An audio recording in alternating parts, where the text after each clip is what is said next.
Hello students, मेरा नाम है सपन पारिक और हमारी चैनल है सीए सपन सर। बच्चों, हमारी ये चैनल पे आपको ढेर सारा अकाउंट्स और मैथ्स का वीडियो लेक्चर्स मिलेगा। आपके कॉलेज के पास्ट पेपर्स का वीडियो सॉल्यूशंस मिलेगा। जो हमारी बोर्ड की बुक है एफआईजेसी की एज वेल एज एसवाईजेसी की, उसके हर एक एक्सरसाइज का, हर एक क्वेश्चन का वीडियो सॉल्यूशन मिलेगा। तो अगर आपने हमारे चैनल को अभी तक सब्सक्राइब नहीं किया तो जल्दी से कीजिए, अपने फ्रेंड्स के साथ भी शेयर करिए, उनको भी फायदा होना चाहिए।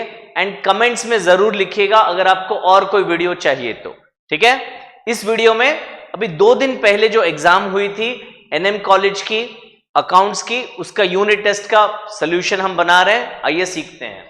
इसका जो क्वेश्चन है उसका पीडीएफ और सॉल्यूशन का भी पीडीएफ मैं पिन कर दूंगा कमेंट में, आप वहां से डाउनलोड कर सकते हैं हमारे टेलीग्राम चैनल जो कि सीए सपन सर है, ठीक है। तो चलिए, ये क्वेश्चन 1 है जो कि मल्टीपल चॉइस क्वेश्चन था। I am sorry, question 1 was 1 line answer. तो पहला क्वेश्चन था what is capital expenditure. Capital expenditure as we all know it is an amount spent by the business in the current year, but the benefit of that is going to accrue for more than 1 year. इसका एक और account से related नहीं, पर एक example दे सकते हैं कि मान लो आप सीए कर रहे हैं, तो सीए करने में जो आपने अमाउंट स्पेंड किया है वो अभी स्पेंड कर रहे हो, पर उसका फायदा कितने साल उठाओगे? जब तक आप जिंदा रहोगे बहुत साल तक उसका फायदा उठाओगे। तो वो कैपिटल एक्सपेंडिचर है। ये तो प्रैक्टिकल एक्सप्लेनेशन हो गया। अकाउंट्स में जैसे यहां पे लिखा है, अगर हम प्लांट एंड मशीनरी खरीदते हैं तो प्लांट एंड मशीनरी खरीदने का एक्सपेंस तो अभी हो रहा है, और उसके फायदा हम बहुत साल तक उठा सकते हैं जब तक वो प्लांट एंड मशीनरी की लाइफ है, से 10 इयर्स। तो ऐसे एक्सपेंस को कैपिटल एक्सपेंडिचर कहा जाता है। सेकेंड क्वेश्चन था what is the meaning of a debtor. Who is a debtor? So a debtor is a person to whom business has sold goods on credit, or debtor is a person who has to pay money to the business for the goods or services sold to him. What is an intangible asset? So an intangible asset is not in a physical state. Physical form में नहीं है। जैसे plant and machinery को देखा जा सकता है, touch किया जा सकता है, वैसे इंटेंजिबल एसेट तो है बट फिजिकल फॉर्म में नहीं है। जैसे कॉपीराइट, ट्रेडमार्क, गुडविल, ये सब हैं पर हमें दिखते नहीं है। नेक्स्ट, फोर्थ था accounting standard 10 stands for what? Explain in brief. तो बेटा अकाउंटिंग स्टैंडर्ड 10 जो बुक में लिखा है ना, उसका नाम चेंज हो गया है। अभी उसका नाम है property, plant and equipment. Property, plant and equipment. And as the name suggests it deals with what? तो ब्रीफ एक्सप्लेनेशन है, it deals with carrying amount. यानी अगर हमने प्लांट खरीदा है तो at the end of the year balance sheet में उसकी वैल्यू कितनी लिखी जाए, नेक्स्ट ईयर उसकी वैल्यू कितनी लिखी जाए। तो डेप्रिसिएशन के बारे में बताता है और कैरिंग अमाउंट के बारे में बताता है। फिफ्थ क्वेश्चन है what is cash basis of accounting. तो कैश बेसिस ऑफ अकाउंटिंग का मतलब है कि जो रिसीप्ट हुआ है एक्चुअली कैश में, कैश या चेक व्हाटएवर, हाँ, तो जो पैसे आए हैं और जो पैसे गए हैं सिर्फ वही रिकॉर्ड किया जाता है। पैसे आएंगे या पैसे जाएंगे वो रिकॉर्ड नहीं करते। ओनली रोकड़ा आया और रोकड़ा गया, that is recorded. Such a basis of accounting is called cash basis. Generally professionals ये बेसिस फॉलो करते हैं, जैसे कि चार्टर्ड अकाउंटेंट, लॉयर, डॉक्टर, ठीक है। क्वेश्चन नंबर 2 था क्लासिफिकेशन का, जिसमें 10 अकाउंट दिए थे और हमें उसको क्लासिफाई करना था रियल, पर्सनल या नॉमिनल में। तो अजय एक पर्सनल अकाउंट है, कॉपीराइट ये रियल अकाउंट है, इंटेंजिबल है बट रियल अकाउंट है। थर्ड है बैड डेट रिकवरी। तो बैड डेट रिकवरी यानी ये तो इनकम हुआ भाई, तो इनकम अकाउंट यानी nominal account. Insurance company account. अब शायद बच्चे यहां गड़बड़ कर सकते हैं। देखो, इंश्योरेंस ये एक्सपेंस है, यहां पे बोला है इंश्योरेंस कंपनी का अकाउंट। तो इंश्योरेंस कंपनी तो एक पर्सन हुआ ना बेटा, तो आंसर है पर्सनल अकाउंट। प्रीमाइसिस ये रियल अकाउंट है। फ्रेट, तो फ्रेट ये नॉमिनल अकाउंट है। Interest due but not paid. आपको एक हिंट देता हूं, एक ट्रिक देता हूं याद रखने के लिए। कभी भी किसी से पैसे लेने की बात है या पैसे देने की बात है तो जो सामने वाला पर्सन जो है वो पर्सनल अकाउंट है, ठीक है। तो interest due but not paid, यानी किसी से हमने लोन लिया होगा, उसको इंटरेस्ट देना बाकी है, हमने दिया नहीं है, तो वो जो सामने वाला पर्सन है जिसको पैसे देने बाकी हैं वो होगा पर्सनल अकाउंट, ठीक है बेटा। वेयरहाउस अकाउंट, तो वेयरहाउस अकाउंट रियल अकाउंट है, यानी कि एक गोडाउन है जहां पे हम माल स्टोर करते हैं, तो वेयरहाउस, प्रीमाइसेस, बिल्डिंग सब एक ही बात है, तो वेयरहाउस अकाउंट ये रियल अकाउंट है। Electricity charges nominal account. Rent receivable, अभी अभी हिंट दिया आपको, ट्रिक दिया, रिसीवेबल यानी ये पर्सनल अकाउंट है, सिर्फ रेंट बोला होता तो वो नॉमिनल अकाउंट होता, ठीक है। ओके, तो आगे बढ़ते हैं। अकाउंटिंग इक्वेशन मेथड, क्वेश्चन 3 है। तो यहां पे हमने फॉर्मेट बना के रखा है। ट्रांजैक्शन मैंने यहां पे लिखे हैं, एसेट, लायबिलिटी और कैपिटल, ये 3 कॉलम्स मैंने बनाए हैं। मैंने सोल्यूशन में एसेट को बाइफरकेट करके भी बनाया है, पर यहां पे फॉर्मेट में ऐसे बोला नहीं था कि एसेट अलग अलग अलग अलग बनाइए। तो जो पीडीएफ सोल्यूशन है उसमें मैंने एक और सोल्यूशन दिया हुआ है जहां पे एसेट्स को हमने बाइफरकेट किया है। ये सोल्यूशन में नहीं किया है क्योंकि क्वेश्चन में ऐसा कहीं लिखा नहीं था कि बाइफरकेट करना है, ठीक है। तो पहला transaction, Shiv started business with cash, furniture and stationery, तो ये सब मिला के आपकी एसेट है। तो एसेट साइड पे 2,35,000 और ये कौन लेकर आया, ये ओनर लेके आया, इसीलिए कैपिटल में आ जाएगा 2,35,000। नेक्स्ट, हमारा बिजनेस क्या है बेटा, तो हमारा बिजनेस है स्टेशनरी का, स्टेशनरी में हम डील कर रहे हैं, ठीक है। Purchase 700 pencil box eight 90 each from Sukanya enterprise and paid 50% amount in cash. तो इसके लिए हमने एक वर्किंग बनाया है कि हमने 700 इंटू 90 यानी 63,000 में हमने पेंसिल खरीदी, आधा पैसा 50% कैश में दिया, 50% क्रेडिट ट्रांजैक्शन है। तो अभी एसेट साइड पे हम देखते हैं, जो स्टॉक हमारे पास आ रहा है, गुड्स जो आ रहे हैं, उससे एसेट की वैल्यू बढ़ेगी, तो 63,000 से हमने एसेट में ऐड किया। कैश भी एसेट है और कैश जा रहा है, कितना कैश जा रहा है, हाफ कैश जा रहा है, यानी 31,500 हम एसेट में से लेस करेंगे और हम क्रेडिट पे खरीद रहे हैं, क्रेडिट पे खरीदेंगे तो लायबिलिटीज बढ़ रहा है, फ्यूचर में हमें पैसे देने हैं, फिलहाल लायबिलिटी बढ़ रहा है तो लायबिलिटीज में 31,500 ऐड करेंगे।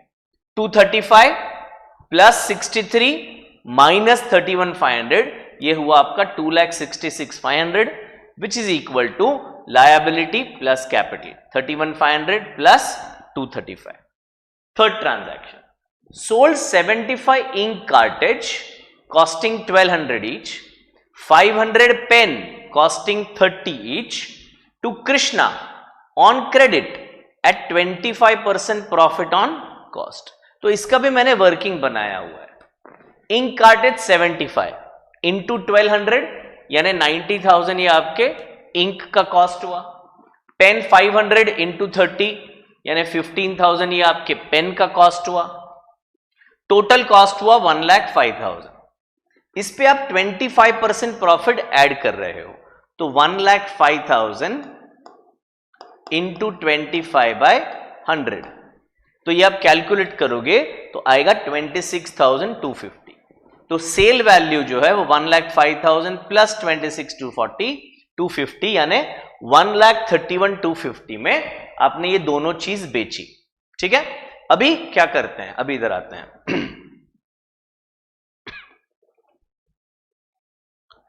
तो क्या हमारा जो कस्टमर है कृष्णा, उसने पैसे दिए क्या, नहीं दिए, तो वो रिसीवेबल है और वो एसेट है।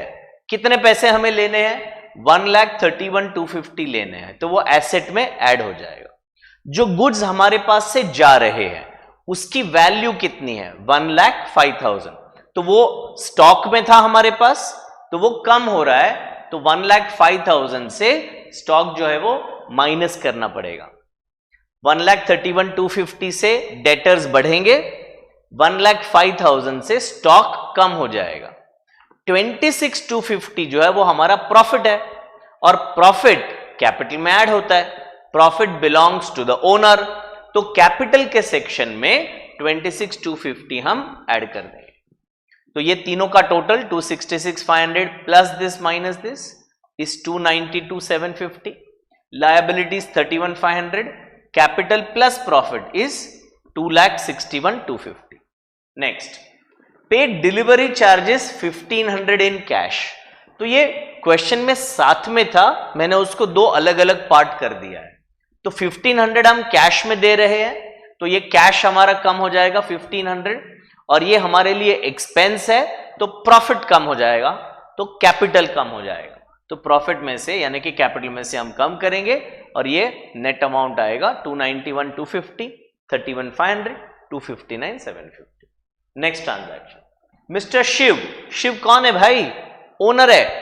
तो he took 4 writing pad 200 each, 7 eraser 5 each and 11 gel pens 15 each for his son. बेटे के लिए लेके गया फ्रॉम द बिजनेस। क्या इसको ड्राइंग्स बोलते हैं? हाँ जी, ड्राइंग्स बोलते हैं। तो इसका वर्किंग बनाया है। 4 writing pad 800 rupees, 7 eraser 35 rupees, 11 pen 165, total करेंगे तो 1,000 रुपए के गुड्स वो हमारे पास से यानी कि बिजनेस में से लेके जा रहा है, पढ़ाई करने के लिए लेके जा रहा है, अच्छी बात है। तो 1,000 रुपया एसेट में से कम होगा, स्टॉक कम हो रहा है हमारा, और ये ड्राइंग्स है, ड्राइंग्स करेंगे तो कैपिटल कम होना चाहिए, तो इधर कैपिटल में से 1,000 रुपए हमने कम कर दिए। तो ये नेट अमाउंट आ जाएगा ऐड करने के बाद, ऐड या लेस करने के बाद। फिर हमने सेकेंड हैंड मशीनरी खरीदा फॉर 45 ऑन क्रेडिट। तो ये एसेट है, एसेट बढ़ेगा 45,000 से, और लायबिलिटीज बढ़ेगी क्योंकि हमने क्रेडिट पे खरीदा है। तो ये 45,000 लायबिलिटीज में बढ़ेगा, और ये फाइनल टोटल आपका 335,250, 76,500, 258,750। प्रीटी सिंपल क्वेश्चन था, थोड़ा कैलकुलेशन इन्वॉल्व था। ये वाला ट्रांजैक्शन थोड़ा शायद मुश्किल हो सकता है अगर हम कैलकुलेशन ठीक से ना करें तो, ठीक है। जैसे मैंने पहले बताया, कॉलम वाइज मैंने अलग सोल्यूशन बनाया हुआ है, उसमें अगर कुछ भी डाउट है तो कमेंट में लिखिएगा, मैं आपको जरूर रिप्लाई करूंगा। सॉरी। क्वेश्चन 4, ट्रेडिशनल अप्रोच से हमें चार्ट बनाना था। ये कॉलम्स कौन से बनाने हैं वो बोल दिया गया था क्वेश्चन में, तो हमने उसी हिसाब से कॉलम्स बनाए हैं। ट्रांजैक्शंस यहां पे लिखा है। पहला transaction, Ganesh started business with cash 3 lakh, machinery 45 and goods 30,000। तो ये तीनों रियल अकाउंट है, कैश, मशीनरी, गुड्स, और चौथा अकाउंट है कैपिटल का। तो ये तीनों अकाउंट डेबिट होंगे, कैश, मशीनरी और goods. Real account debit what comes इन, और कैपिटल अकाउंट क्रेडिट होगा, क्रेडिट द गिवर। नेक्स्ट है, open bank account with bank of Baroda 30,000 in a bank. तो दो अकाउंट इन्वॉल्व है, बैंक और cash. Bank personal account, debit the receiver, तो bank debit होगा। Cash real account, credit what goes out, तो cash credit होगा। तो बैंक डेबिट, कैपिटल, ओ यहां पे गड़बड़ हो गया, कॉपी पेस्ट में। बेटा ये कैश अकाउंट होना चाहिए, अच्छा हुआ ध्यान गया ना, ये कैश अकाउंट। तो बैंक अकाउंट डेबिट और cash account credit, copy paste करने में गड़बड़ हो जाता है।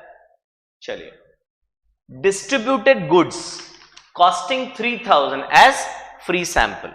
तो हमने हमारे कस्टमर को जो रेगुलर बिजनेस करता है उनको कुछ गुड्स दिए, सारे यूज करो, बहुत अच्छे हैं, सैंपल के तौर पे लेके जाइए। तो क्या ये वन वे ऑफ एडवर्टाइजमेंट है? ऑफ कोर्स है। तो ये एक्सपेंस है, नॉमिनल अकाउंट, एक है एडवर्टाइजमेंट अकाउंट और दूसरा है गुड्स अकाउंट।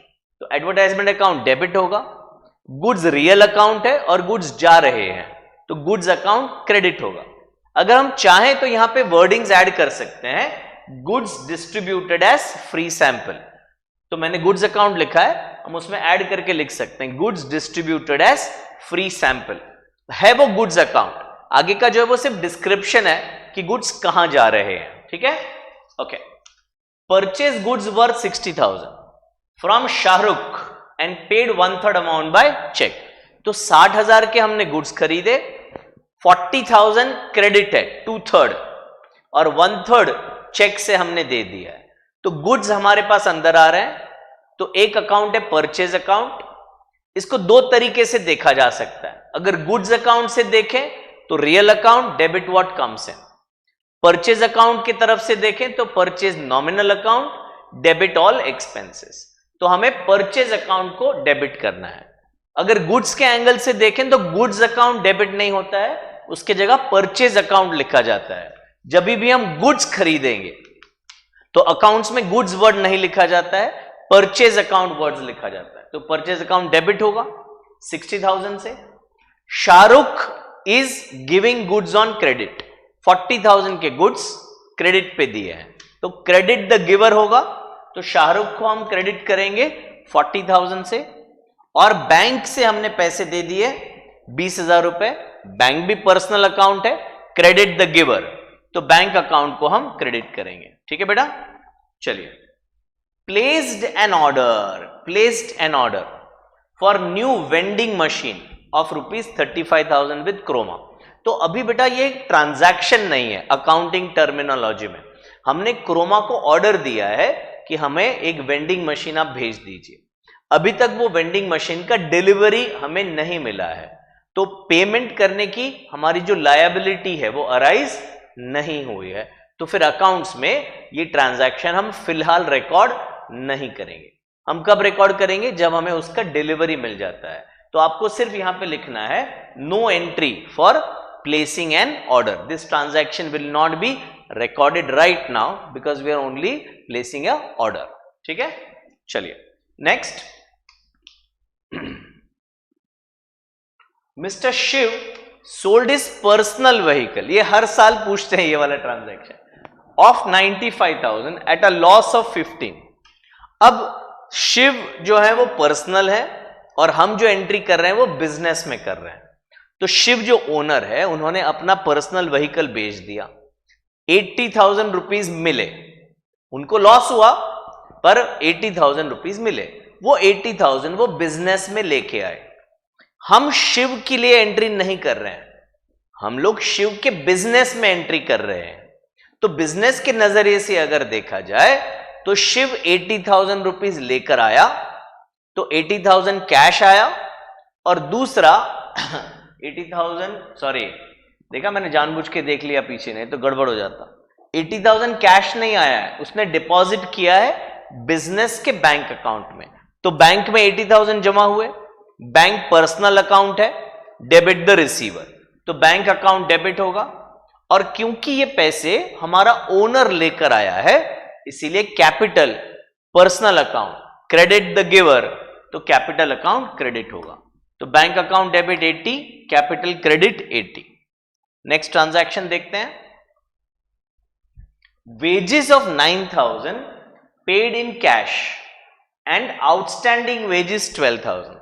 तो इसमें 3 अकाउंट इन्वॉल्व है, एक है वेजेस अकाउंट, दूसरा है कैश अकाउंट और तीसरा है आउटस्टैंडिंग वेजेस अकाउंट। तो वेजेस टोटल कितना है? टोटल दिया प्लस नहीं दिया, तो 9,000 हमने दे दिया है और 12,000 हमने नहीं दिया है। तो टोटल वेजेस कितना है? 21,000। Wages nominal account, debit all expenses, तो वेजेस अकाउंट को हम डेबिट करेंगे 21,000 से। 21,000 से हम वेजेस को डेबिट करेंगे। कैश हमने दिया कितना?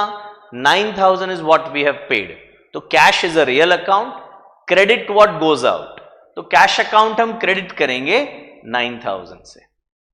आउटस्टैंडिंग वेजेस यानी ये एक्चुअली उन वर्कर का अकाउंट है जिनको हमने अभी पैसे नहीं दिए, इसको टेक्निकल टर्म्स में रिप्रेजेंटेटिव पर्सनल अकाउंट बोलते हैं।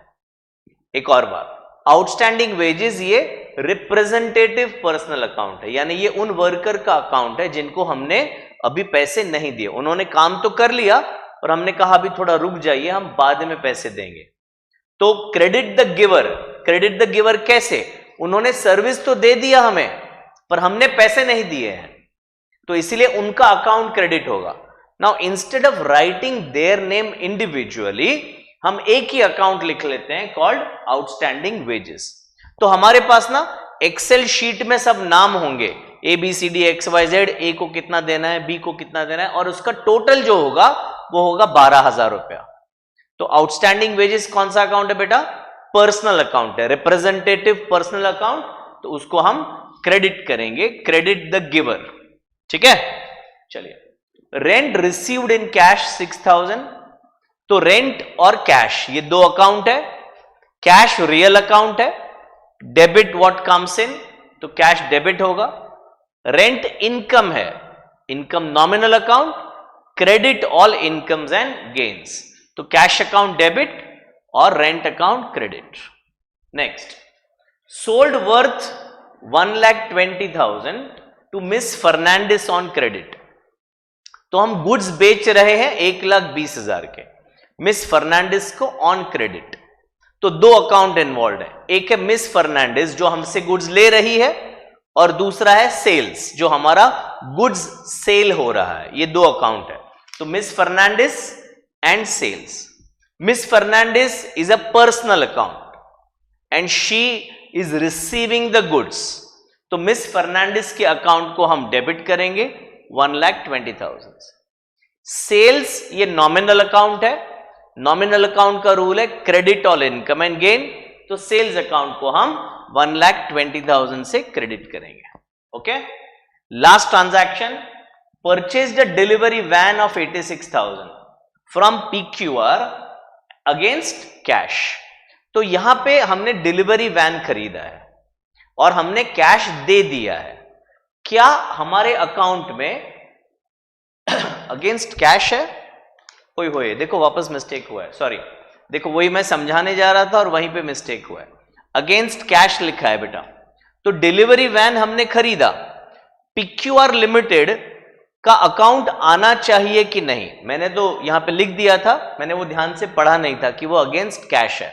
तो अगेंस्ट कैश मतलब हमने डिलीवरी वैन लिया और कैश दिया, डिलीवरी वैन लिया और कैश दिया, तो PQR लिमिटेड से लेन देन हो गया कंप्लीट। तो हमारे अकाउंट्स में PQR लिमिटेड का नाम नहीं आएगा, हमारे अकाउंट्स में PQR लिमिटेड का नाम नहीं आएगा। तो दो अकाउंट इन्वॉल्व कौन से हैं? एक है डिलीवरी वैन और दूसरा है कैश। ये दोनों अकाउंट रियल अकाउंट है। Debit what comes in, delivery van debit होगा, क्रेडिट व्हाट गोज आउट, तो कैश अकाउंट क्रेडिट होगा। तो ये हमारी जर्नल एंट्री हो गई, डिलीवरी वैन डेबिट और cash account credit with 86,000 rupees. तो ये हमारा सोल्यूशन था सितंबर 23 का जो अकाउंट्स का पेपर है। एज आई सेड, सारे कॉलेज के पेपर्स आपको मिलेंगे हमारे चैनल पे, और 11th as well as 12th का हर एक एक्सरसाइज का वीडियो अकाउंट्स एंड मैथ्स का सॉल्व किया हुआ मिलेगा। ये वीडियो को कमेंट करिएगा, एक थम्स अप दे दीजिएगा ताकि यूट्यूब बाबा जो है वो खुश हो जाएं, और फ्रेंड्स के साथ शेयर करिएगा। Thank you, all the best, take care, bye bye.